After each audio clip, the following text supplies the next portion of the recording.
घर के काम समेटते समेटते निधि थक कर चूर हो गई थी, लेकिन उसका उत्साह उसे रुकने नहीं दे रहा था। आज उसे 7वां महीना लगा था। उसका पहला बच्चा, कितनी उम्मीद है उसकी आंखों में, और ढेर सारे सपने भी। निधि को पूरा 1 साल हो गया था अपने पति के साथ इस शहर में आए हुए। हमेशा वही फ़ोन पर सबके हालचाल पूछ लेती थी। उसकी सासू माँ ने कभी चलाकर फ़ोन करना ज़रूरी नहीं समझा, पर आज पूरी उम्मीद थी। उसने जल्दी से अपना काम समेटा और इंतज़ार करने लगी फ़ोन का।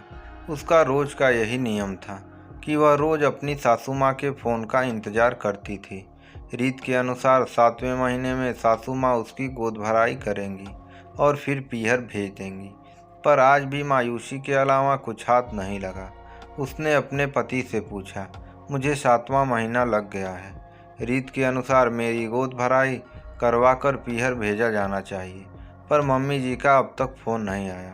आपसे कोई बात हुई है? पति ने कहा, हाँ हुई थी बात। मम्मी कह रही थी हमारे यहाँ ऐसा कोई रिवाज नहीं है, खुद से चली जाओ पीहर। निधि मायूस हो उठी, कहने लगी, नहीं है प्रथा, पर हमारे यहाँ तो है ना प्रथा। मेरा मन रखने के लिए ही कर लेती, खर्चा हम कर लेते, आकर खड़ी तो हो जाती वे आशीर्वाद देने। पति ने बात संभालते हुए कहा, कोई बात नहीं, मैं सब इंतजाम कर दूंगा, जो सामान चाहिए लाकर दे दूंगा। बस अब इस बात का बखेड़ा मत बनाओ।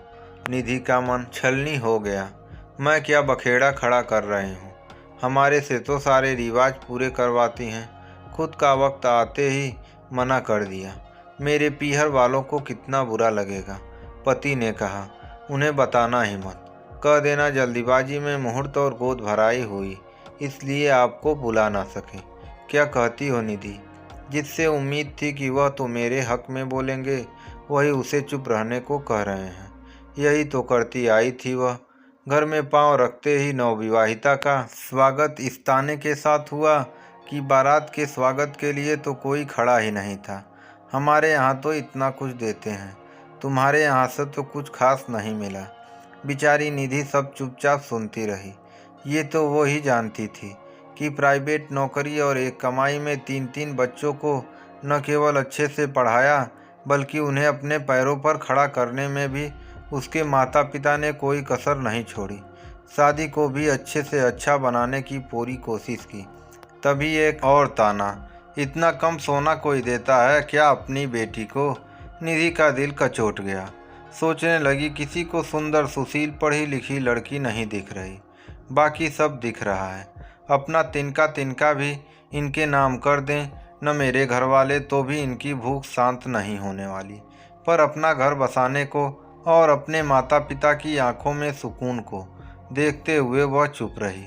उसने सोचा, कम से कम उसके माता पिता तो खुश हैं कि बेटी का घर शांति से बस गया। तब से लेकर आज तक वह चुप ही रहती है।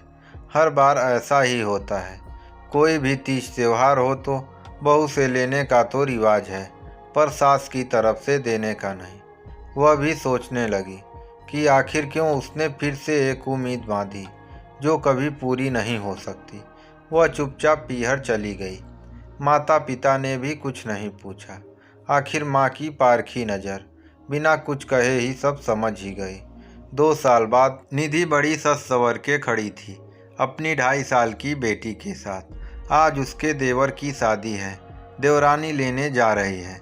शादी में खूब मन से निधि ने हर रस्म पूरी की। बारात में तो सबसे ज़्यादा वही नाची थी।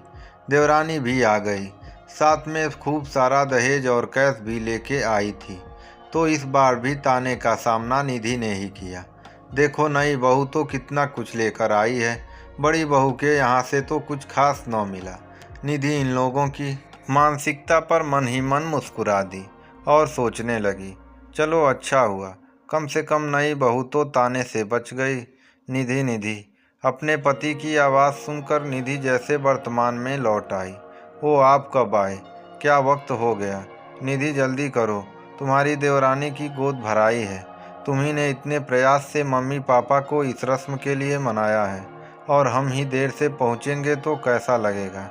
बस अभी आई, कहती हुई निधि तैयार होने चली गई। जब निधि को पता चला कि उसकी देवरानी भी उम्मीद से है, उसने अपने आप से एक वादा किया था कि जो मेरे साथ हुआ वह मेरी देवरानी के साथ नहीं होने दूंगी और उसकी उम्मीद को नहीं टूटने दूंगी। और आज उसके अपने वादे की जीत हुई थी।